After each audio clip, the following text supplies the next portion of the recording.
Almost 250 people lost their jobs when Bauer Media announced it was closing the book on its New Zealand titles during the lockdown. But now some have been revived, with the first set to land in Air New Zealand's seat pockets from next week and the rest on New Zealand shelves and letterboxes from September. Sydney-based Mercury Capital has taken ownership of several magazines and will resume publication immediately, whilst creating 40 new editorial and advertising roles. The business will continue to trade under the Bauer name here in Australia, whilst a rebrand is underway. Bauer Australia's New Zealand Chief Executive Brendon Hill. Yeah, we're delighted to announce that the publications are returning. So the titles are Australian Women's Weekly New Zealand edition and Women's Day New Zealand edition, which have been operating post the restrictions, but with not as much New Zealand content as we'd like. So we'll re-establish those editorial teams and get them back to what they were prior.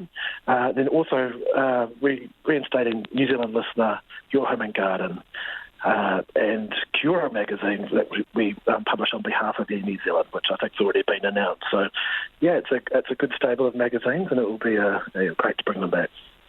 Great. So, and are those all of the publications you'll be bringing back? Have any not made the cut to come back?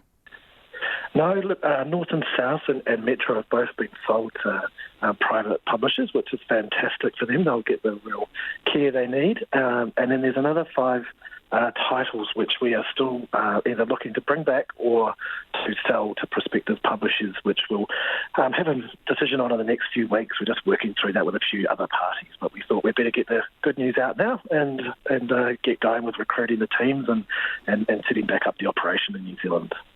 And how is that recruitment likely to work? Are these a lot of people who lost their jobs a few months ago coming back into the office, new jobs? How many are you looking at there? At this stage, around 40 people to restart. We haven't obviously spoken to anyone yet, apart from Stuart Dick and Sarah Henry, who will be the GM and editorial director. But there'll be a lot of phone calls being made over the next few days, and yeah, it will be all staff that worked for us previously, hopefully able to come back and get the passion and restart those wonderful brands. How does that compare to the number of job losses that happened around the time of the closures, Brendon? Yeah, it is substantially less than what we had previously. We were a very big sales team in that by having a lot of smaller titles, they take up a lot more people and effort. So now it's a bit more of a consolidated, targeted group of titles which don't need that same level of sales support that we had previously. And operationally, we draw it on the Australian business to provide a lot of the back-end support around finance and circulation management and subscription management and all those types of roles. So it is less than we had prior, but it's sustainable, and we're really hoping we can grow it over the medium to long term and have more and more people back. Can we expect changes in terms of what readers are actually seeing with these publications? They're pretty iconic. Is it going to be the same thing? Yeah, it will be. It will be. They are iconic. They've been around for a very long time, New Zealand Listener and New Zealand Women's Weekly since the 1930s. So, yeah, we'll bring them back as they were previously. And as I said, we'll improve the current Australian Women's Weekly and Women's Day with more New Zealand content in those titles than there is now. How about for readers who, for the past few months, might have been missing out on the magazines that they've been subscribing to?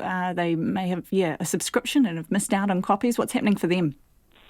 Yeah, so they've subscribed to a number of issues, so they will definitely fulfil them. So any issues they've missed will go on the back of their subscription, so they continue to get all the copies they signed up for.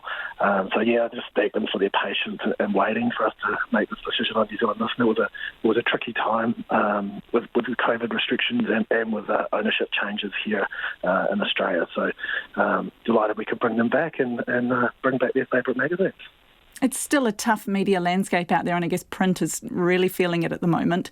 How are you confident that this is sustainable and this isn't going to crop up again for a lot of these outlets? Yeah, look, they're big retail circulation models, so they sell a lot of copies in supermarkets and they have a lot of subscribers. So that's performed really well both in Australia and New Zealand.